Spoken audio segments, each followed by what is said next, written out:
Iran దాడి చేస్తుంది అన్న హెచ్చరికల నేపథ్యంలో తన అధికారిక విమానం ఎయిర్ ఫోర్స్ 1లో కాకుండా మరో విమానంలో రహస్యంగా ప్రయాణించిన విషయాన్ని అమెరికా అధ్యక్షుడు ట్రంప్ అంగీకరించారు.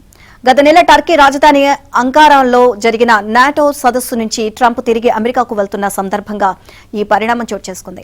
దీని గురించి వాషింగ్టన్ పోస్ట్ పత్రిక వెల్లడించడంతో ప్రపంచానికి తెలిసింది. ఇది నిజమేనని ట్రంప్ తాజాగా ధృవీకరించారు.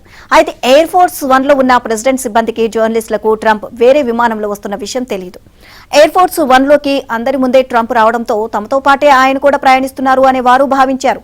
అయితే ఈ ఎయిర్ ఫోర్స్ 1 విమానం అంకారా నుంచి బ్రిటన్లోని RAF మిల్టన్ హాల్ వైమానిక స్థావరానికి చేరుకున్న తర్వాత ట్రంప్ మళ్లీ రహస్యంగా దాంట్లోకి ప్రవేశించారు. దాంట్లోంచి అందరితో పాటు దిగారు. దీనిపై తాజాగా విమర్శలు వ్యక్తమవుతున్నాయి. ఇరాన్ దాడి చేస్తుంది అనే హెచ్చరికలతో ట్రంప్ విమానం మారి తన ప్రాణాలు రక్షించుకున్నారు. గానీ ఎయిర్ ఫోర్స్ 1లో ప్రయాణించిన ఇతరుల పరిస్థితి ఏంటి అంటూ అమెరికా జర్నలిస్ట్ సంఘాలు మండిపడుతున్నాయి.